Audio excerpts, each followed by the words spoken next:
Dr. Ben Fine is a mathematician and professor at Fairfield University in Connecticut in the US, and he's just released a book called The Salsa King of Scarsdale.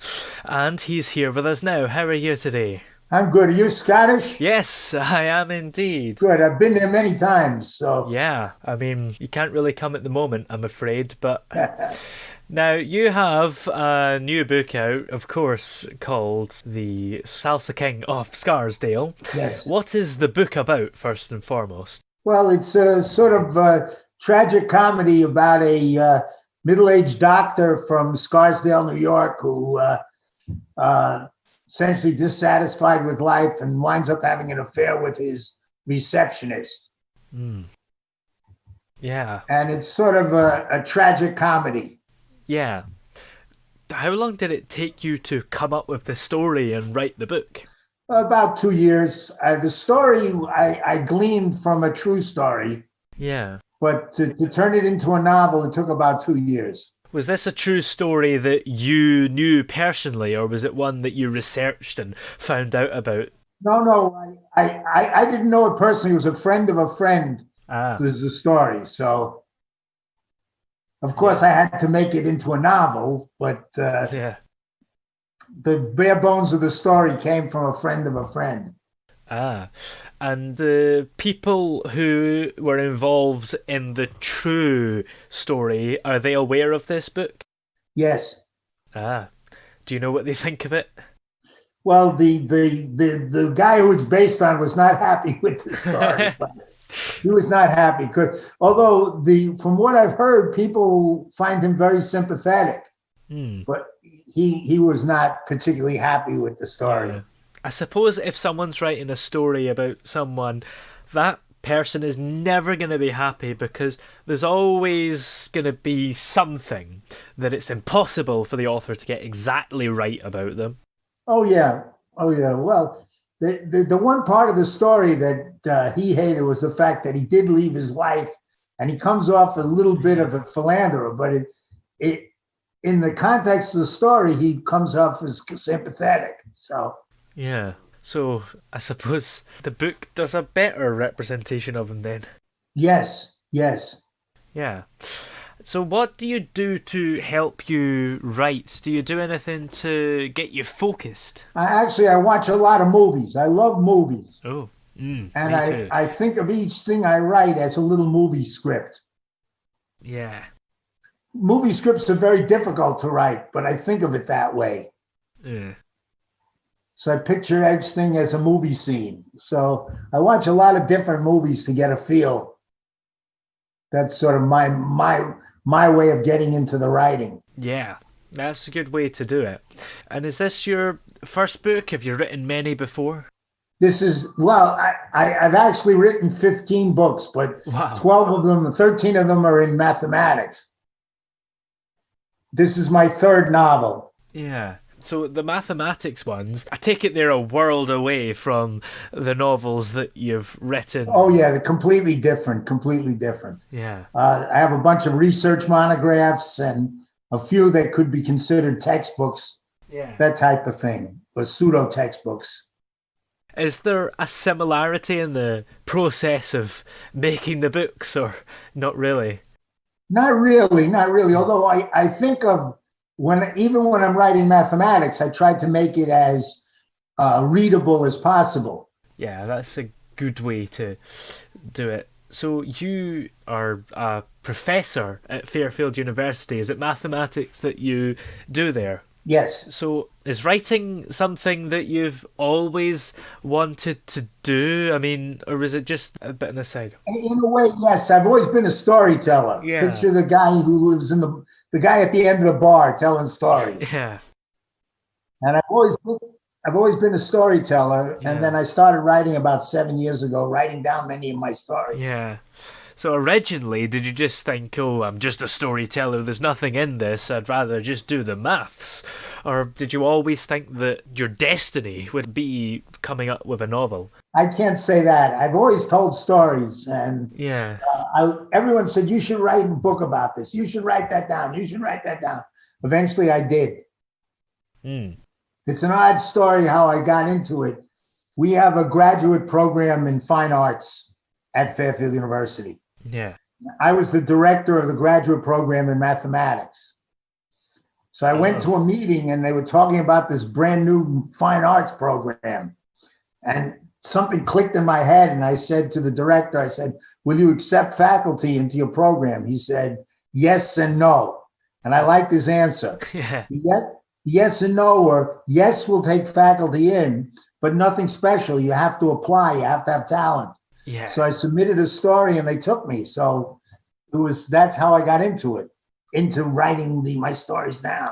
Yeah. Do you have any authors that you admire, or do you not really like to compare yourself? Well, I like just like I like movies, I like film noir, and I like hard-hitting stories like Ludlum I like, and what's his name? Now I'm drawing a blank, but Elmore Leonard I like, Richard Ford. I like sort of the hard-hitting guys like that. Yeah, they're all good. So it's not your full-time career at the moment, I'm guessing, with the whole professor thing, but would you like writing to be your full-time career, or do you like having that balance of everything? Well, I still love writing about mathematics and doing mathematics. Yeah. I also don't make enough money from the writing to quit my regular job. But maybe if I was making a lot of money from the writing, I might consider it. Yeah, absolutely. Do you have any other books coming out soon that we're able to look forward to after this one, or are you just seeing how it goes? Oh yeah, no, I have another one coming out which is called The Thin Liners. Oh. And it's I've always been fascinated by people living on the edge. Yeah. You know, they're not criminals, but they're not law-abiding citizens of the world, so to speak. Yeah. And through no fault of their own, they're living on the edge. So I traced this is The Thin Liners is about one of them. He was in that story, the hero, again, he's an anti-hero, like in the Salsa King of Scarsdale, was a successful businessman who got hooked on OxyContin. Mm. And his whole process of getting his life back is what the story's about. Yeah. So all these books that you've written, are they standalone books, not any sequels in there? No, they're standalone. Mm. The publisher of The Salsa King wants a sequel to it. I don't know what I could do with that, but I did write one sequel. My second novel was called The Lazarus Conspiracy, Lazarus Operation. And that got great reviews. That was about actually, it's about a professor who gets sucked into a plot involving the president and a lunatic president. Nothing taken from the news. Nothing taken from the news. So, but you could picture a lunatic president, like maybe you might imagine. And he uncovers a big conspiracy and so on. And the characters in that, I like the characters I made up in that. Yeah. I really like the characters. So I wrote another novel about the characters involved there. Yeah. And that one I'm not ready to try to publish yet, but it came out very good. Yeah, well, I look forward to it. I mean, would you be comfortable writing a sequel to The Salsa King of Scarsdale, or do you not really want to force it, even if the publisher wants it? I don't want to force it because it's funny, you know, writers sometimes tell you the novels write themselves. And I found that that's true, that once you start telling a story, it writes itself. And I don't really know where he's going. My hero is named Ira Brodsky, and I don't really know where he's going. I know where he is, but I don't know where he's going. Yeah. So, you know, when I wrote The Lazarus Operation, I liked the characters. One character was a detective in New York, and one character was a police superintendent in Washington, D.C. Yeah. And they were both nearing retirement. So I said, what if they retired and one guy became a police superintendent in a small Connecticut town and so on. And it fit beautifully. That one came out so well. I mean, I'm still working on it, but it came out very, very well. Yeah. If the books write themselves, does it feel kind of like you're just reading a book rather than actually writing it? Well, in a way, yes, although I'm relating it. I'm trying to put it into words. Ah, right. The fact is that a story has to be told. That's when I was just a storyteller, I had a way to make it exciting. Yeah. People say, oh, you should do stand up, but stand up, my stories were a bit funny. So, Yeah.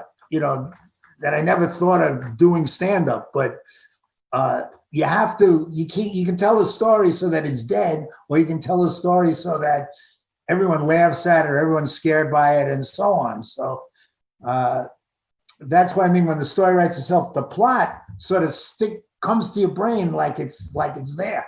I mean, it sounds crazy, but it is. Yeah, absolutely. Well, where are we able to check out your latest book if we want to have a little flick through the pages of it? There is a website for it. Just type The Salsa King of Scarsdale, and you can order the book off of there and so on. I haven't put it onto my regular website yet. My regular website has some of my other writing. Yeah. That's benfineauthor.com or Ben Fine Author. But you can get the books either at Amazon or Barnes & Noble online. And The Salsa King, which I really like, is you could just type in The Salsa King of Scarsdale, and I have a website for it. Yeah. Well, thank you very much for coming on the show today then, Ben. Okay, thanks a lot. What town are you from, Toby? I'm precisely from Falkirk, which is halfway between Glasgow and Edinburgh. Okay, I've ridden that road many times because I was in St. Andrews several times. Yeah. The beach where they filmed the opening scene to the film Chariots of Fire. Right. I haven't played the golf course, but I've walked the golf course. Yeah. It's quite a famous golf course, but it's not one of Trump's ones. No, yeah, well, he has one in Scotland, doesn't he? Yeah, that's in Ayrshire, which is in the southwest of Scotland, a lot further away from St. Andrews. Yeah, so he's stealing from you Scots also, right? Yeah. Well, thank you very much for coming on the show today then. Thank you very much for having me.